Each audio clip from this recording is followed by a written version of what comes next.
วัสดีครับคลิปนี้มาดูวิธีการประยุกต์ใช้ Raspberry Pi 5ทำเป็นเกม Minecraft Server นะครับสำหรับวิดีโอนี้ผมลืมเอาคีย์บอร์ดมาด้วยนะครับต่อแบบล้นๆมีต่อสายไฟเชื่อม Wi-Fi แบบนี้เลย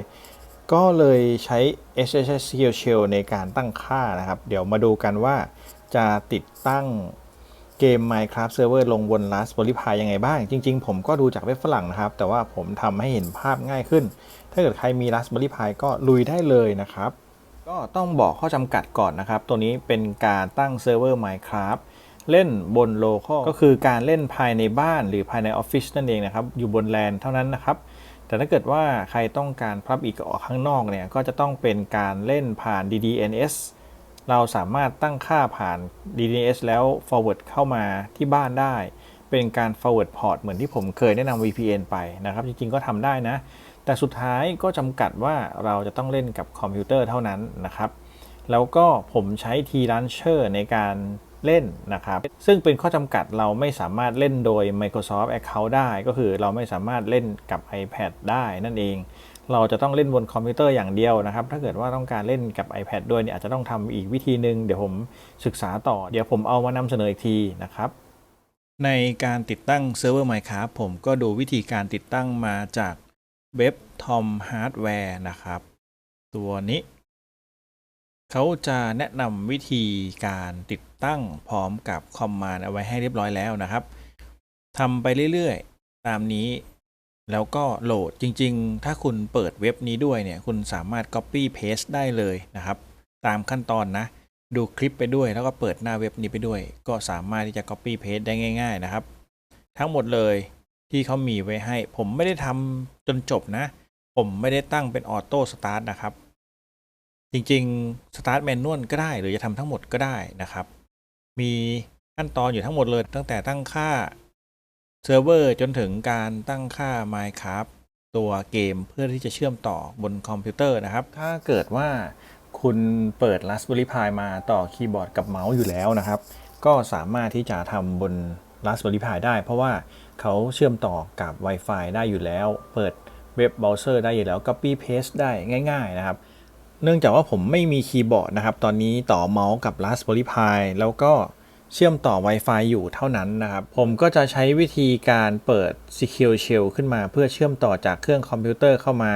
โดยการเข้ามาที่ Raspberry Pi Configuration ตัวนี้นะครับแล้วก็เข้ามาที่ Interface ครับเปิด Secure Shell ตัวนี้นะครับ Password เป็น Password ที่เราจะเข้ามาหลังจากที่เราตั้งค่าในตอนแรกนะครับผมตั้ง user IT home password เป็น password Microsoft Complex นะครับก็จะต้องเป็นตัวนั้น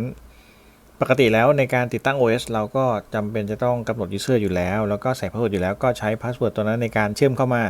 แต่ถ้าเกิดคุณมีคีย์บอร์ดอยู่แล้วนะครับคุณก็ต่อคีย์บอร์ดทำในนี้เลยสามารถเข้าเว็บ copy paste ได้ง่ายๆโดยการเปิด terminal ตามนะครับเปิด terminal ตัวนี้แล้วก็ทำคล้ายๆกับที่ผมทำใน Windows นั่นแหละนะครับแบบเดียวกันคุณสามารถเช็ค IP ของ Raspberry Pi ได้ง่ายๆนะครับเอาเมาส์มาชี้ที่ตรงนี้ก็จะขึ้นเป็น 192.68.8.155 นะครับเราจะเข้าผ่าน IP นี้จากคอมพิวเตอร์นะครับผมใช้โปรแกรม MobaXterm นะครับซึ่งเป็นโปรแกรม Secure Shell แล้วก็โปรแกรมที่ทำหน้าที่ Connect จากเครื่องคอมได้ไปยังเซิร์ฟเวอร์อื่นๆอะไรประมาณนี้นะครับผมชอบใช้โปรแกรมนี้เพราะว่ามันมีหลายอย่างให้เลือกใช้เข้ามาที่ Session นะครับแล้วก็ Secure Shell ใส่ IP ครับแล้วก็ใส่ username ครับผมเป็น IT Home ก่อนหน้านี้นะครับซึ่งถ้าคุณเคยเซฟพาสเวิร์ดก็จะอยู่ตรงนี้ไม่มีก็ไม่เป็นไรครับปิดออกไปก่อนเสร็จแล้วก็โอเคมาแล้วครับผมเคยเซฟพาสเวิร์ดไว้เขาก็จะทะลุเข้ามานะครับจริงๆเขาติดพาสเวิร์ดด้วยนะครับพอทะลุเข้ามาเราก็จะเห็นคอมมานด์แบบนี้สามารถที่จะรันคอมมานด์ได้นะครับคุณสามารถที่จะเปิดหน้าเว็บ Tom Hardware แล้วก็ Copy วางก็ได้นะครับหรือว่าจะพิมพ์แบบผมก็ได้ไปเรื่อยๆผมก็มีทั้งพิมพ์แล้วก็ Copy วางนะครับคำสั่งแรกคือ sudo apt update ก็คืออัปเดต Raspberry Pi ส่วนคำสั่งถัดไปครับเป็นคำสั่งในการอัปเกรดไฟล์ต่างๆนะครับเราสามารถพิมพ์แล้วก็ปล่อยให้เขารันไป คำสั่งนี้ค่อนข้างยาวมากนะครับก็ปล่อยไปเรื่อยๆจนเสร็จครับ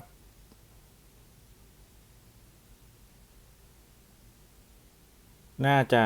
หลายนาทีมากๆไม่ต้องรอครับก็รอจนเขาเสร็จแล้วค่อยกลับมาทำต่อนะครับ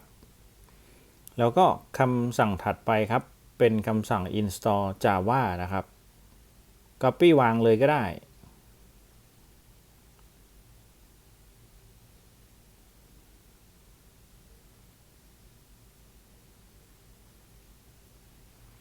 จริงๆก็ตามสเต็ปเขาเลยครับหรือดูหยุดคลิปนี้ไปเรื่อยๆก็ได้นะครับทำไปพร้อมๆกันแต่ผมมีการตัดคลิปออกพอสมควรเพื่อให้มันเร็วขึ้น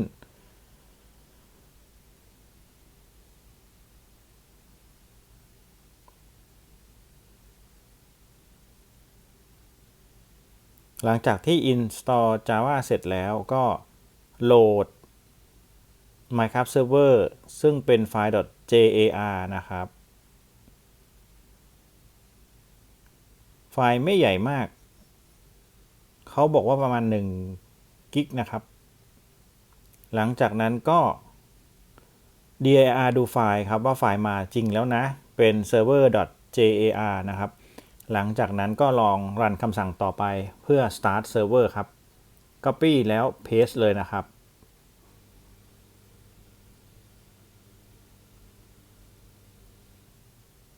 ครั้งแรกก็จะเยอะหน่อยเหมือนเขาต้องแตกไฟล์พอสมควร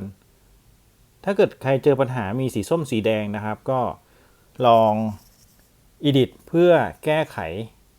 Euler ก็คือเป็นเงื่อนไขคล้ายๆกับข้อตกลงครับใช้คำสั่ง nano นะครับเปลี่ยนจาก false เป็น true เหมือนกับยอมรับแล้วนะจริงๆก็ตามคู่มือเขาเลยครับเขาแนะนำให้ทำแบบนี้นะครับคนที่เปิดเซิร์ฟเวอร์ไปครับก็จะทำแบบนี้กัน Ctrl X แล้วก็ Y แล้วก็ Enter หลังจากเซฟแล้วก็เข้ามาดูไฟล์ใหม่แล้วก็รันคำสั่ง start server อีกครั้งครับ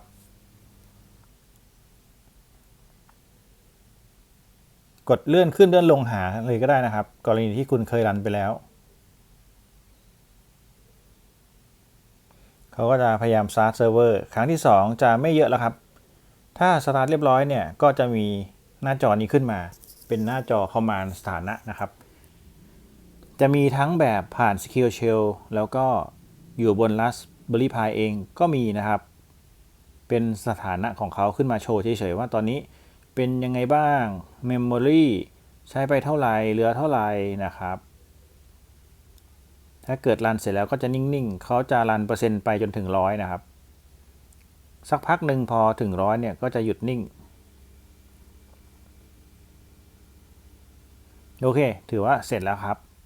เซิร์ฟเวอร์สตาร์ทแล้วบน Raspberry Pi นะครับเมื่อคุณติดตั้งเซิร์ฟเวอร์เสร็จแล้วเสร็จสมบูรณ์ก็ดาวน์โหลดตัวเกมครับตัวเกมจะต้องเป็นเวอร์ชันเดียวกับเซิร์ฟเวอร์นะครับต้องเป็น 1.19.2 นะครับซึ่งผมใส่ลิงก์ไว้ใต้คลิปให้เรียบร้อยแล้วทั้งหมดเลยทุกอย่างนะครับคุณสามารถกดเข้าไปแล้วก็ดาวน์โหลดเวอร์ชันนี้จะมีลิงก์ดาวน์โหลดอยู่ด้านล่างนะครับดาวน์โหลดของ Windows นะครับตัวนี้มาคุณก็จะได้ไฟล์มาติดตั้งนะครับแล้วก็อย่าลืมสมัคร Account ของ T-Launcher ด้วยนะครับเพราะว่าตอนดาวน์โหลดลงมาเนี่ยเขาจะให้ใส่ User ในการ Authent นะครับคุณสามารถ Sign up ตรงนี้ได้ใส่ข้อมูลที่เป็นล็อกอินอีเมลอะไรพวกนี้ครับพาสเวิร์ดนะครับแต่ถ้าเกิดยังไม่มีก็ Sign up สมัครให้เรียบร้อยนะครับพอสมัครเสร็จแล้วคุณก็จะได้ชื่อมาเพื่อที่จะเอามาใช้งานจากนั้นให้ติดตั้ง T-Launcher ตัวโปรแกรมนะครับที่ดาวน์โหลดมาหลังจากติดตั้งเสร็จแล้วเนี่ยเขาจะให้ตั้งค่าเล็กน้อยคุณก็เลือกตั้งค่าที่เป็นตัว user นะครับเป็น account ซึ่งเป็น account ของ T-Launcher นะถ้าคุณยังไม่มีก็ให้ config account นะครับถ้าเกิดคุณยังไม่เคยกดมันว่างๆอยู่ให้กดปุ่ม add นะครับ add แล้วใส่อีเมลเลือก authorization add T-Launcher นะครับจากนั้นกด save มันจะขึ้นมาทางขวาแบบนี้พอขึ้นมาแบบนี้เราสามารถที่จะถอยกลับได้ครับถอยกลับมาก็จะเห็นหน้าตาแบบนี้เลยนะครับเป็น Account ที่คุณเคยสมัครของ T-Launcher นะครับจากนั้นเวอร์ชันที่คุณจะเลือกเกมก็คือคุณจะต้องเลือกเป็นเวอร์ชันที่เป็น Release นะครับตัวนี้ที่เลือกอยู่ตรงนี้นะครับเป็น Release 1.19.2 นะครับจริงๆเวอร์ชันมีเยอะแยะมากมายนะครับเทียบเลยต้องเลือกเป็น 1.19.2 นะครับหลังจากนั้นก็ติดตั้ง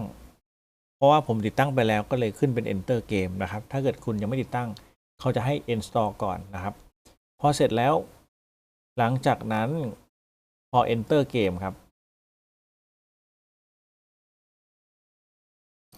ก็จะเป็นหน้าตานี้ครับเป็นโมจังสตูดิโอนะครับหน้าตาขึ้นมาเป็นแบบนี้เลยจากนั้นให้เลือก Multiplayer ครับคุณก็จะเห็นเซิร์ฟเวอร์ที่เคยสร้างขึ้นผมเคยสร้างขึ้นมาแล้วนะครับถ้ายังไม่มีก็กดปุ่ม Add Server ด้านข้างนะครับถ้าเกิดเรียบร้อยดีเซิร์ฟเวอร์เราออนขึ้นมาก็จะเห็นเป็นแบบนี้สีเขียวนะครับผมก็สร้างไว้โดยการใช้ชื่อตัวนี้เป็นชื่ออะไรก็ได้นะครับส่วน IP ก็เป็น 192.168.8.155 เป็น IP ของ Raspberry Pi นั่นเองที่เราดูไว้ก่อนหน้านี้นะครับแค่นี้ก็ถือว่าพร้อมใช้งานก็ดันเลยครับ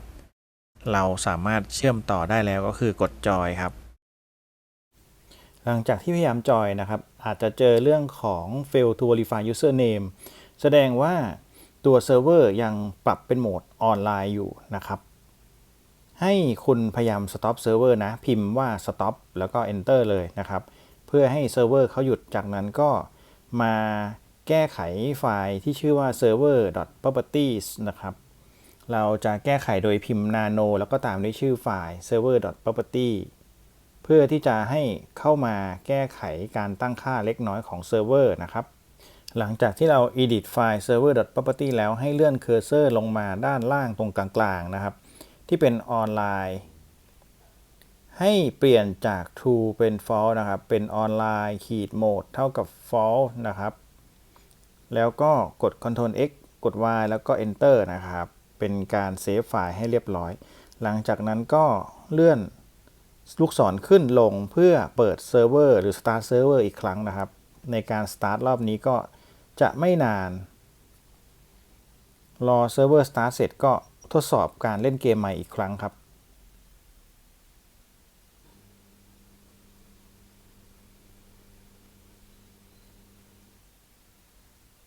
ก็จะเห็นหน้าตาแบบเดิมนะครับมีการวิ่งจนถึง 100% นะครับพอถึง 100% แล้วก็กลับมาที่ตัวเกม Minecraft เพื่อที่จะเริ่มใหม่อีกครั้งหนึ่งหมายความว่าตอนนี้ตัว Raspberry Pi เราสามารถที่จะรัน Minecraft Server ได้แล้วแต่เป็นเวอร์ชั่นเดียวกับที่เราติดตั้งตัวเซิร์ฟเวอร์ไปเท่านั้นเราจะต้องรันตัว Minecraft เกมที่อยู่บนเครื่องคอมเป็นเวอร์ชันเดียวกับเซิร์ฟเวอร์นะครับก็คือดาวน์โหลดเวอร์ชัน 1.19.2 ไปเล่นนะครับลองทดสอบอีกครั้งพอ Connect ก็จะเจอว่าเป็นเขียวแล้ว Joy World ได้นะครับแบบนี้พอ Joy World เสร็จแล้วก็สามารถโหลดขึ้นมาคุณก็จะเห็นเกม Minecraft ซึ่งตอนนี้เซิร์ฟเวอร์อยู่บน Raspberry Pi นะครับสามารถที่จะเล่นหลายๆคนเชื่อมต่อแบบนี้ในบ้านในออฟฟิศก็ได้นะครับในแลนเดียวกันสามารถที่จะ add server กดปุ่ม add server แล้วก็เอา IP ไปใส่จากนั้นเซฟแล้วก็เชื่อมต่อคุณก็จะสามารถเล่น Minecraft ได้เองนะครับเซิร์ฟเวอร์ก็จะปิดเปิดตาม Raspberry Pi ไม่มีปิดเซิร์ฟเวอร์นะครับตราบใดที่ Raspberry Pi ยังเปิดอยู่สวิตช์ยัง start อยู่เขาก็จะเป็น Minecraft Server ตลอดไปแบบนี้เลยนะครับสามารถเชื่อมต่อเมื่อไหร่ก็ได้ถ้าเกิดต้องการให้เพื่อนอยู่นอกบ้านเล่นก็จะต้องแมปพอร์ตเข้ามาด้วยนะครับแล้วทำ DNS ให้เข้าถึงได้นะครับก็มีข้อจำกัดเล็กน้อยนั่นแหละก็คือ Minecraft เกมจะต้องเป็นเวอร์ชันเดียวกับเซิร์ฟเวอร์ซึ่งมันจะไม่ได้ใหม่ล่าสุดนะครับแต่ก็จะอยู่บนคอมพิวเตอร์อย่างเดียวเดี๋ยวคลิปต่อไปผมจะมาสาธิตวิธีการเปิดเซิร์ฟเวอร์แบบออนไลน์เพื่อให้เราสามารถเล่นจาก iPad จาก iPhone จากแท็บเล็ตได้แล้วก็เล่นจากนอกบ้านได้ด้วยนะครับจากอินเทอร์เน็ตก็ได้เล่นข้ามบ้านกันเลยเพราะว่าเซิร์ฟเวอร์อยู่บนคลาวด์นะครับแล้วก็ถัดจากนั้นผมก็จะพยายามไมเกรด Minecraft ที่เล่นเอาไว้แล้วค่อนข้างเยอะอยู่บน iPad ขึ้นไปยังเซิร์ฟเวอร์ที่อยู่บนคลาวด์เพื่อให้สามารถเล่นข้ามบ้านกันได้เล่นหลายคนได้แล้วจะแบ็กอัพตัวเซิร์ฟเวอร์ตัวนั้นเก็บไว้ด้วยนะครับเผื่อฉุกเฉิน จะได้ไม่จำเป็นต้องสร้างใหม่ให้วุ่นวายนะครับเก็บเอาไว้ปลอดภัยกว่าเล่นได้เรื่อยๆสร้างไปเรื่อยๆเพราะว่า